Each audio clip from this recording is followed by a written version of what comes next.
Greetings, fellow slingers. Welcome back to Roll the Hard 20 podcast. Once again, your trusted Dungeon Master Brian fills the role of both handler and interviewer as I bring to you, from the dust of creation, another episode of Rolling for 20. This time, I have with me showrunner for the Redacted Reports, a Delta Green podcast I happen to enjoy myself, Tiana Hanson. You know, if you happen to enjoy these kinds of venues that we put on few and far between, please write into the show and let us know. You know, as I've said in the past, as always, you can reach us at rollthehard20podcast@gmail.com or visit us directly at the website at rollthehard20podcast.com. And just like everybody else in this new millennial year, you can find us on any one of our social media platforms, including our YouTube channel at rollthehard20. But I'm not really going to dominate this interview with this intro, so I'll tell you what, why don't we just warm up our dice and top off our glass as Roll the Hard 20 podcast presents Handler on Handler. Sounds a bit wrong, doesn't it? Or does it?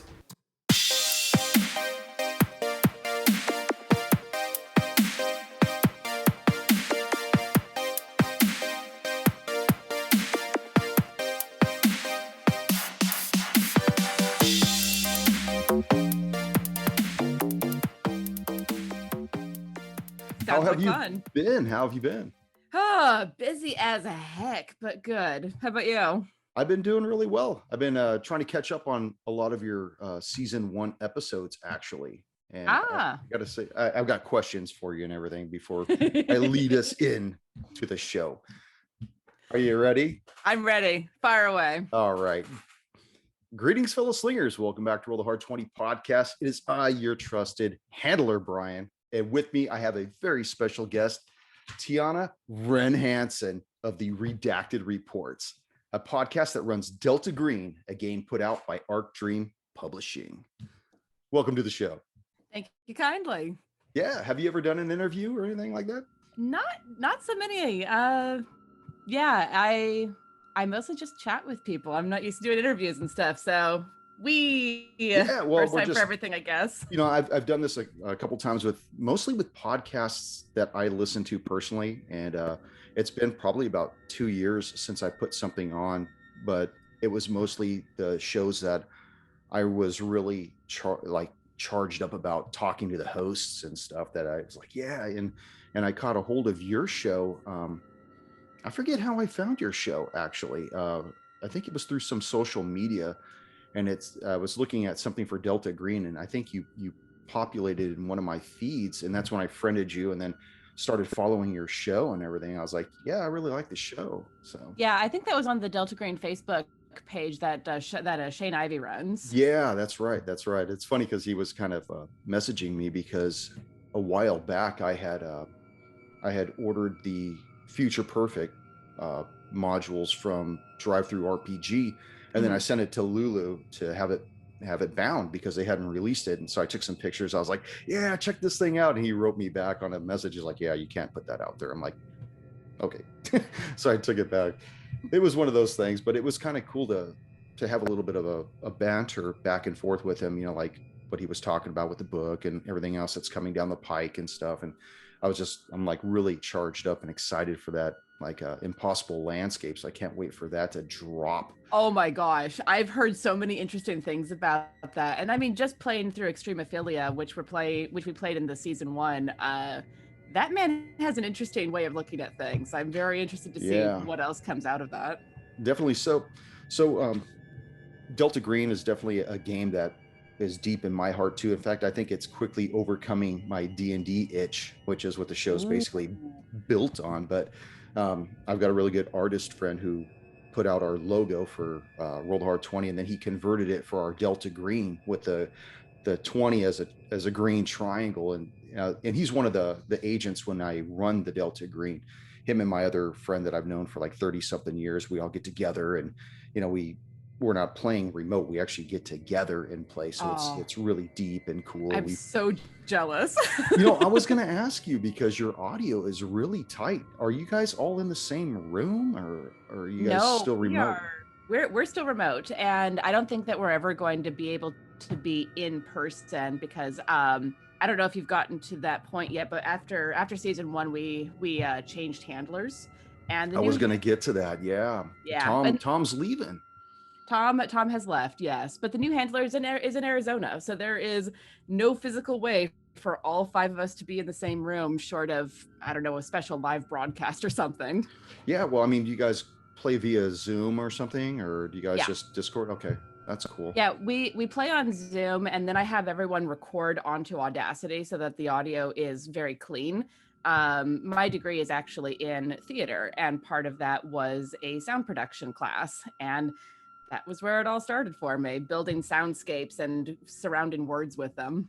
Yeah, I noticed that you add like a lot of Foley to your shows and in the music and stuff, and I really like that too. I do a lot of the like I'll do some royalty free music at the Mm-hmm. very subliminal on the things that we run or when combat engages, which isn't a thing for Delta Green really. It's always that eerie spookiness to it. But Yeah, so you do all your own editing on the show, huh? I do. What do you think of that? You like doing that? I like doing it. It is a very time consuming process because I'm working with 5 separate tracks, one for each of the players and then one for the handler. And I'm going through and cleaning everything up and making it nice and smooth and then putting it all into one file and cutting out the extraneous stuff. So it's definitely a time consuming process. I'm working on what will be episode 2 of season 2, and I'm about a half hour in, and it's taken me a couple days to get that far. I've noticed that like because when we're playing every Wednesday night, we do it via Zoom, and it's easier just to put the whole thing up without going through it and cutting up the audio or anything. It's more raw. But when we record in our rage room, it usually takes me, for every hour we record, it takes 2 to 3 hours to edit, to go through and get the little nicks and the knocks and the coughs and stuff out and tighten it up, and sometimes move some of the dialogue around so it's a little more seamless and it makes better sense and stuff like that. But yeah, I've always liked the editing though. I've had a couple of the guys on the show say, oh, I'll pick up the slack and I'll do it if you want. I'm like, yeah, I like doing it. Right. Their hands in there.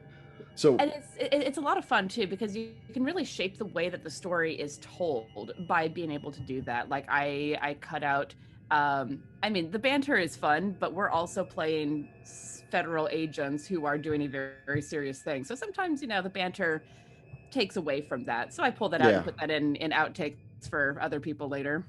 that's what I like. I like putting the bloopers on the back end or stuff. But sometimes some of the, like with the 2 guys that I run with, and sometimes I'll have a third person in there, but we've got such a shorthand that the comedy is always there, and I like that. But because they know when to strap it in and say, okay, Yeah. we need to delve into this, and there's no levity involved with that aspect of it. But that's cool. So do you're not a handler, right? Or you said that you were looking into doing something like that?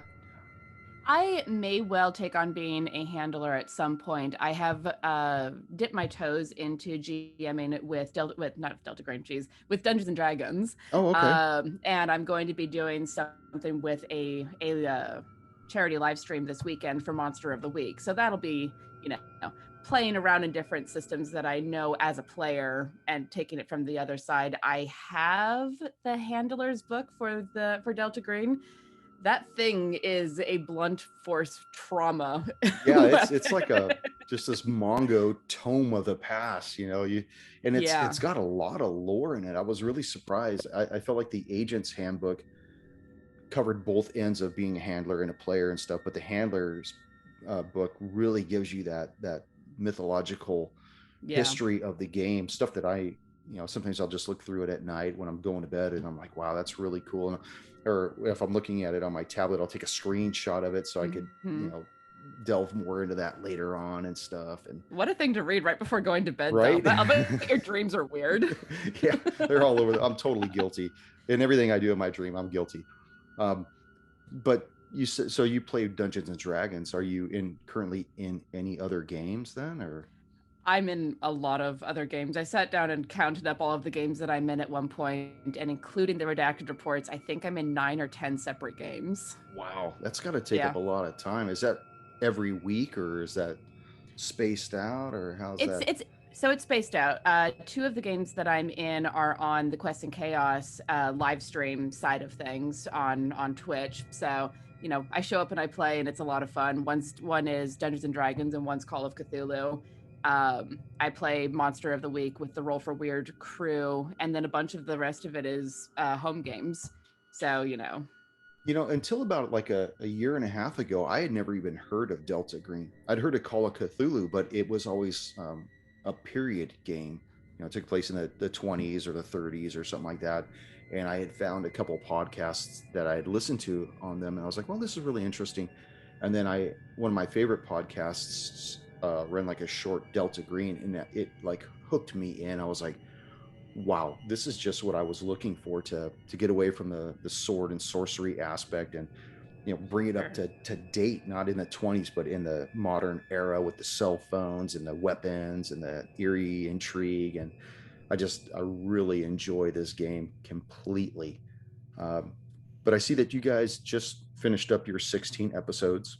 Yes. And I'm still trying to get through those. And like we had mentioned earlier, Tom, I guess, is leaving the show, and you've got another handler in Arizona taking over now. Okay, that's cool. I'm just kind of going down the list of all my little things. So basically, when you're putting together one of your agents, how do you delve into your inspiration for building this character? Like, is there music, or is there a movie or a television show that inspires you to say, I want to build that right there? Sure. So for Rowan in particular, I'm a huge Dresden Files fan, and have been for well over a decade at this point. I love those books. And I based Rowan very strongly on Murphy, who's the Chicago Police Department cop that is Harry's liaison. So, she's small, she's tough, she's blonde, and can break pretty much anyone that she comes across, because she's been doing martial arts since she was about yay tall. Okay. But also very professional and very smart, and has to deal with all the weird stuff that Harry brings into her life. And I was like, I want that, but a little bit taller, because I'm short and I'm tired of always playing short characters. Because Murphy's like 5 foot nothing, I'm 5'4", so Rowan's 5'8". Just go up by 4-inch increments. And I'm sure some of the listeners, they're into the Dresden Files. I've never seen or read any of those, so I'm like, tell me more about that kind of stuff. But I've always kind of envisioned something like that, a supernatural, where you just you're not really sure what you're seeing until it starts to evolve into not really the monster of the week, but whatever's been going on. It's like, the Wendigo, like the early seasons. Yeah. Oh God, the Wendigo. But the Dresden Files is very much it was one of the first like urban fantasy book series. Oh, okay. And it is Harry Dresden, who is a wizard in Chicago, and he advertises in the Yellow Pages. He's like, I am a wizard. I'm not going to do endless purses, love potions, or any of that nonsense, but I help you find stuff. I can do all of this stuff. And woven throughout is this secret world of, vampires and werewolves and the Fae. Queen Mab and Queen Titania are players in this game. Well, that sounds like something I really need to like get more hands on. I guess it's been going on for several years at this point. It's funny because I just recently found Supernatural like 2 or 3 years ago. I was like, hey, has anybody heard of this show? It's awesome. I think it's brand new. I'm like, where you been, idiot? Yeah, 15 seasons later. Yeah. Well, it was funny because I was telling my group when this is before all the COVID stuff came out, and so it had been like 3 years ago because we had just started recording here. I was like, I just found this show on Netflix called Supernatural. Anybody heard of that? And they're just all laughing at me like, what an idiot, Yeah, I came across Supernatural because I'm a big Doctor Who and Sherlock fan, and those three fandoms tend to run in much the same circles for some reason. I don't know why Supernatural got hooked in with the two British shows, but here we are. Hey, there we are, right? So basically, I always like to ask questions of people when I say, okay, now you've been at other tables, or you run multiple games, or you've been in multiple games. Have you ever had a troubled player? And if so, what did you ever do to take care of this? As a GM or as a player? Either one of them. I mean, if you've ran a table and you had somebody that became a problematic individual, or as a fellow player and you see somebody that's being that way. There was one player at a table that I was at who did not understand the system that she was playing. I think that's probably the best way to put it. She wanted to be a very particular, like Indiana Jones kick-ass archaeologist type of character, and was getting really frustrated because she wasn't getting to be. We were playing Call of Cthulhu. You don't get to be really heroic in Call of Cthulhu. No, not The when you're best you losing can do is, sanity, like sweat coming off your brow all the oh time. my god, yeah. Yeah, I was able to work within the system, but I was also like, I'm an opera singing knife wielding assassin. Hmm. Sure, this is very 1920s. Why not? So Why I not? basically built a rogue in Call of Cthulhu. It was fun, but she was very frustrated because she felt like the DM was nerfing her, and didn't express frustration until it turned into an explosive point, and we wound up having a very long conversation with the players and the GM, and she wound up leaving the table partially because of it. Now that's a tragedy that people can bring themselves to be part of the group. Now, what have you done for bringing people to the hobby? Have you done anything like that to Yeah. inspire people to join your table? What I mean, I talk about the things that I'm into. You and I are friends on Facebook, so I'm sure you see where I'm just like, oh my god, Lord of the Rings. Oh my Yeah, I god. see that all Oh the my time, god, and I was Doctor like, oh, Who. I like it. I like, just push the like button and stuff. But yeah, I like how you like the fantasy and stuff. But how Mhm. has that generated people to follow, uh, doing the same thing like that too? Yeah, so I mean, I talk about the things that I'm into all of the time. Everyone who is in the Delta Green group came in large part because I was able to be like, "Hey, I'm really into this thing." They started listening to the Quest and Chaos stuff. They started wanting to play, and then we're like, "Hey, how do we make this happen?" So we played several offline games of D&D to get people up and running. Ben, who plays Rooster, is now running a full-on Eberron campaign Oh, Eberron's for awesome. I love that. Oh, it's a fantastic setting. I was in that game for a while. I had to step back because I was just in so many games. Yeah. Um, but he tells me all the stuff that's going on. He shares the lore with me. He tells me about the sisters, and I'm just like, this is insanely big. But I will take personal pride in the fact that Seth and Ben, and Ambrose and a couple of other people that came in because I'm super noisy and enthusiastic about the things that I'm into. That's great. Yeah, I've got a like my right hand man on the show, Junior. He actually got into playing D&D from some of the podcasts that I would say, "Hey, you got to listen to this. You got to listen to that. It's really funny and stuff." And where I just one day I was like, "Hey, man, if we can do this, do you want to do a Mhm. podcast with me?" He's like, "Yeah." So then I asked all the guys at the comics store, "Hey, I'm gonna do a podcast. I'm gonna take this stuff home. Do you guys want to join us? If not, then..." And everybody was like, "Yeah, totally. Let's do that. Let's do that." So we started getting this stuff ramped up, and within a couple of weeks, we started actually recording, rather crappily, I might add. I mean, it's always crappy when you start. Yeah, I mean, we started learning about stuff that we need to have, like table covers and shock mounts, and then eventually the headphones so you could hear when people are messing with the dice and stuff. And Mhm. but it started getting really good and tight, and then we started weeding some of the people off the table, and some of the people had to move on their own accord because they were taking jobs and stuff. But we've got a really Sure. good group. But I've got one of my really good friends is in Colorado, so he'll never be joining us here, unfortunately. So we're Yeah. trying to work something out for the Dragons demand. I think we're gonna have him zoom in and have his mic lead go into the mixer, and see if we could do that. I could see that working. Yeah. It's like a 3.5 to XLR, and it's supposed to be able to go right in, and people have been saying it'll work, so I'm gonna see. We're gonna It try it out should. next week. So It's always worth a shot. yeah. Fingers crossed on that. Yeah, no kidding. $15, I'll spend the money. We'll buy the cable. Totally. So is there anything else you want to go over? I mean, this is your time. We've got a little bit of time. I usually run this for the rolling for 20 segment, which is we usually go for 20 minutes and we digress. Mhm. And the time is yours to do whatever you want. If you got any questions or you want to promote yourself or you want to say anything that you're interested, this is your time. Well, and one of the things that I will say is that I feel like the Redacted Reports has become fairly successful actually over the last like 4 months that we've been up. I've only been playing TTRPGs for about 3 years. Okay. I did a hard dive into it because I moved into a house with 3 other guys, all of whom played D&D, and That's they were like, awesome.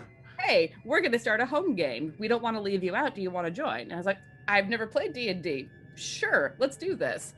And I built a half-elf bard, which is about as stereotypical as you can get, and I had a blast. And That's then awesome. and then I found Quest and Chaos, and it's just kind of been TTRPGs all the way down. Ironically, now that you say you've been going with reports for about 4 months, I remember downloading, I think, 2 or 3 episodes over Christmas because we went to Florida to visit family and stuff. Mm-hmm. And so I had them on my phone. So I was able to listen to some of them while we were on the airplane and stuff. And I remember walking around this, like next to the beach and stuff, listening to it. I was like, yeah, that's cool. It's just, that's what I'll do is I'll download different podcasts so I could get a feel of fellow podcasts and see what they're about. I want to see Yeah. which ones work, which ones talk over each other, which ones have really bad audio, and not to demean them at all, but to see where the benchmarks lie, Yeah. where I'm at, my audio wise, or what my show's at and stuff, and try to improve the show or see what's successful on other fronts. So, but yeah, I have to say that with the Delta Green stuff, running my show through the fantasy aspect with D&D 5e, it's been difficult because it's so saturated Yeah. with other shows that I get a lot of good hits when we're running a Pathfinder adventure path, but when I started running the Delta Green, like my listenership just bounced to the roof. I was like, whoa. I mean, we're on YouTube, and it seems like those have the greatest viewings is all of our Delta Green, and they're not even visual, they're all audio. So it's like, well, I guess they must be enjoying it. So, but yeah, I mean, this game has a lot of legs, and so listening to your show really focused me in on like good audio and good editing, production and stuff. So you got something good going on there. I mean, if somebody like me, I'm taking notice of it. So I appreciate that. And the audio has always been something really important to me. That was one of because I mean we have a Patreon, and one of the things that I said early on was Patreon funds need to go to everyone getting a new microphone. That is super yes. important to me. I don't like the headset microphones for recording, which one of our players had at the beginning, and it worked. It was functional, but his audio is so much better now because he has a better microphone. And I've got one of my guys, he needs to get a better mic. Everybody else has got good mics except for Nick. I think he's still using the computer mic, which is, it's serviceable, but it's not as good as we want it to be. But Right. and with our Patreon, we do put it back into the show. We buy cables, we buy mics and stuff, especially when we're back in the garage and everything recording, because it's all carpeted and stuff.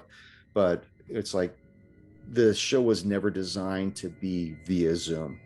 It was a matter of urgency that we had to keep putting something out. You can't just let your show die on the vine. So I was like, well, Yeah.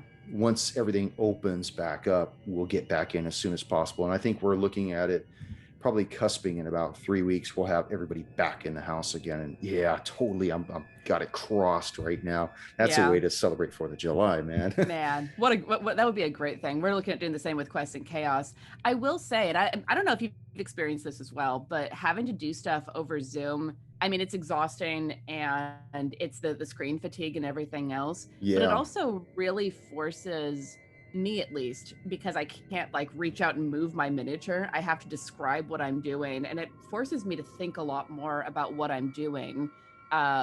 So I hate everything about this. I can't wait to be back in person with Yeah. everyone. But I do think that it's helped force me to rethink how I play the game. Have you run into anything like that? Only in that I've told the guys, because I think they started getting lackadaisical because we went to Zoom and they're like, well, we could do this or we could put it on Roll20 and stuff. I'm like, well, the thing is that at the end of the day, it's an audio podcast. Right. They can pull it down off YouTube, but it's got to translate as theater of the mind at the end of the day. So whatever you do, you have to directly describe what it is you're doing. Even when we're in the garage and we have the maps and the minis and we're doing this and that, we still manage to describe what the actions are. And we'll take a picture of the map and we'll take a picture of the minis and post it to the website and stuff. But you have to be able to convey. And it took me a few tries to remember. And somebody would say, don't just say you moved them over there. Say, move to the north about 20 feet closer to wherever so-and-so is at, and describe the room a little, so you make sure you describe your actions and the rooms and what the people look like. But I think with Zoom, it's one step removed from actual live play. Yeah. And so I know you go heavy on your editing and stuff, but I try not to. But I tell the guys, we can have no dead space, no down talking. Everybody's got to fill the air, and we got to keep it going down the tunnel, because I don't want to go through it. I really don't want to go through and edit, what we've done. In fact, when we recorded last night, I'm glad we didn't have our little Zoom thing last night, because I think I got a little hammered. I was pretty bad. And I was like, they went into this tavern, they were talking to the guy that built this manor, and he was pretty hammered. And at one point, Junior's like, am I talking to you, or are you in character? I can't tell who's who in this scene right now. Like, I don't know, man. I'm not above licking the bottom of this shot glass. We're totally going on. It's just, I don't remember waking up hungover in a very long time as I did today. So I'm feeling much better. We're doing well, but yeah, lots of water, ibuprofen, all day long. And he was just as bad as I was too, because he works right next to me at work, so we see each other all day long. But yeah, it's just with the Zoom, I know that everybody's got to keep moving. You can't have any dead space, because then it looks wonky if you cut it. And people are watching the video or whatever. The audio is different, but the video just looks janky. So yeah, and that's our thing. There's ways to deal with that, but it is such a pain. So yeah, I agree. And in a video format, trying to deal with that is just it's easier for me on the audio side, because I can be like, oh hey, I see 10 seconds of silence while we were thinking about something. Bye. You could and it's so nice. Like I don't use Audacity. I use GarageBand when we're recording audio wise, and it's easy for me. I try to do Audacity when I had a PC, but running the Mac, it came with a suite, so I was like, well, we'll just use this, and it seemed really easy. And then I use iMovie for all the editing and adding the sounds and stuff to the Zoom video and stuff. But yeah, I know what you're talking about when you see the dead space, or you see like a small little blip and you're like, somebody just coughed or said or whatever, or a tongue click or something. Oh god, the tongue clicks. Oh yeah, it's like, how can you guys still be doing that? So I go through and cut that, drag it over, stitch it up, and it seems to go much smoother that way. So, but so do you run any other shows, or is this the only show? So the Redacted Reports is the only show that I am the editor and producer on, as well as, a player. I am a player on Quest and Chaos and a couple of their shows, Dragon of Icespire Peak and Great Dane Society Down Darker Trails. So those are the like shows that I'm involved with, and I'm heavily involved with Quest and Chaos. We're getting ready to talk about starting campaign 2 of Chaos Agents here soon. I'm very excited. Oh, yeah, there's your plug. Oh, yeah. There you go. That's my plug. Check out Redacted Reports. Check out Quest and Chaos. Those are my 2 big Where things. can they get a hold of you if they want to follow you? Or I am on Twitter as Vanna1895. I also am one of the people who runs the Redacted Reports Facebook page. So if you say something on there, I'll probably see it. And my messages on Facebook are generally open. I'm there as Tiana Wren Hanson, REN. REN. Well, most people think like the bird, and it's different. Okay. So yeah, that's me. Well, that's you. And you know what? I want to thank you for your time. I think we're unless you have anything else you want to add, I think we're going to keep it short and short direct and to the point. Yeah, totally short and sweet. But yeah, I'm really glad to have had you on the show, and I look forward to listening to season 2 right after I finish season 1. Yeah, I'll be interested to hear your thoughts when you finish season 1, because I don't know where you're at, but it goes from nice and investigative to ramp up, and it just doesn't slow down after that. You know what? Before we wrap it up, there was actually a few questions, and for some reason I thought I had put it down. I guess I didn't, but I was going to run Extremophilia until I Okay. heard you guys run it. I was like, okay, because I was starting to decide what I was going to do with the guys on the next thing. We ended up running. There's so many modules. I get it. Yeah, no. Gosh darn, people are going to kill me for this one. I can't remember what I just read. You know why? Because I'm studying Hourglass, and I'm actually studying Future Perfect, and I'd have to figure that out. Oh my gosh! We're actually looking at running Hourglass in the future, and we're season 2 plug Ex Oblivione. Yeah, I'm gonna find it right now. You're gonna have to hold on a second. I I can can't hold believe on. Victim of the Art. Ooh, That's I'm what we ran, familiar. and so when I heard you guys running Extremophilia, I was like, well, I'm not going to do that one next. I'll try to figure out what I'm going to do after that. I was thinking like the last equation or whatever, but I think it's either going to be Hourglass or the first part of Future Perfect. It's going to be one of those two things. But what I was going to ask you was, how did you guys decide on Extremophilia? So Tom was the one who brought Delta Green to us. We already had our gaming group at that point, and he was like, I've been reading about Delta Green. It's a really cool system. He and I played together on the Call of Cthulhu game in Quest and Chaos. So he knew that I already knew Call of Cthulhu. And he's like, this is that, but with competent investigators, which the Great Dane Society is not. Yeah. But he was the one who brought it to us, and we all said that sounds like a really great idea. And he was the one who brought in Extremophilia. He said that he liked it. I don't remember why he said he picked that one in particular. I think. Oh wait, no, I do, because it best suits all of our characters' backstories and professions. So it's an EPA investigation. We have River, who's EPA. We have we have medical stuff going on. Rory's a doctor. Rooster is just always good to have around when you're dealing with people like Breckenridge. And then Rowan, who's the FBI agent. FBI goes everywhere. So it was a really good module to show off all of our strengths. Yeah, I had started reading a few pages into it, and then when I found your podcast and I realized what you were doing, I was like, okay, I got to move on. And it's funny because I actually heard a podcast. They started doing a Victim of the Art, and I was like, all right, I'm going to listen to it. I just want to see how they did theirs, and everybody puts their own stamp on whatever it is they're running. Absolutely. And I think that what we did with Victim of the Art, I've had a couple people write into me and message me that they want to know how I did this and that.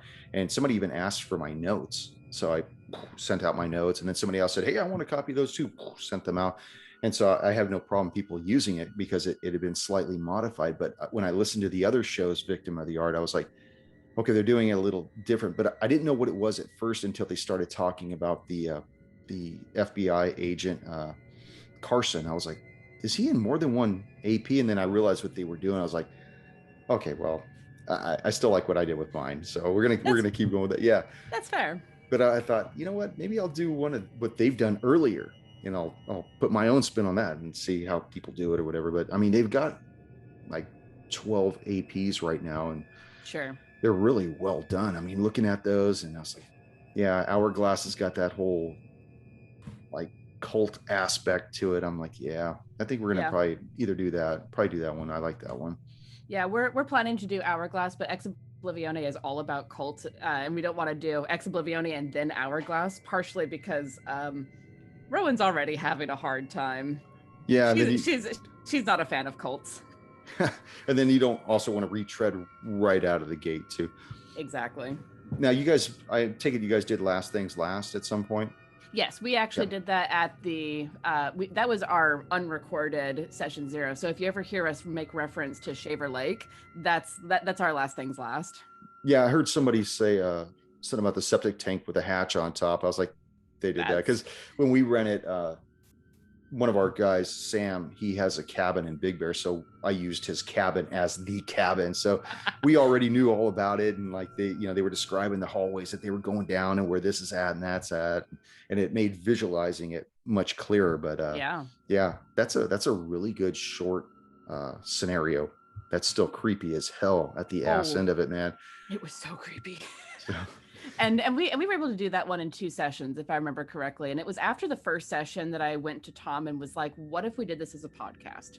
And I knew that I was volunteering to do the editing and everything, but I was like, this group has such good chemistry that I really feel like this is a story that we can tell as a podcast. Yeah. And then I was like, and then, I could add some sound effects and take out things like Ben clearing his throat very loudly because, he do that.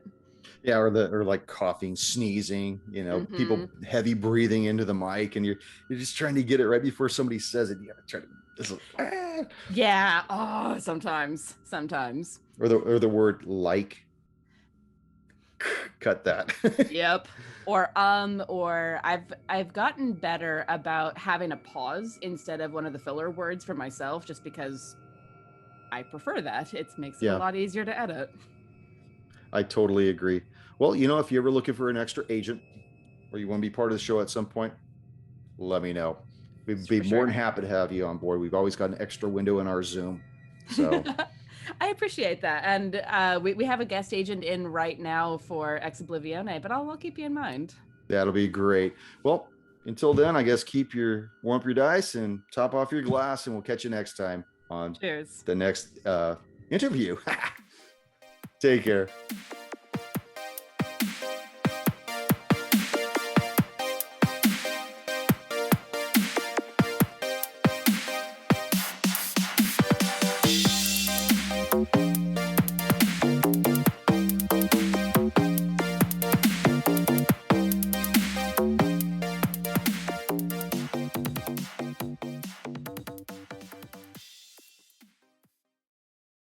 Thank you for joining us once again on Roll the Hard 20 podcast. Remember, you can find us and subscribe to us on iTunes, Google Play, Stitcher, Spotify, and iHeart Radio.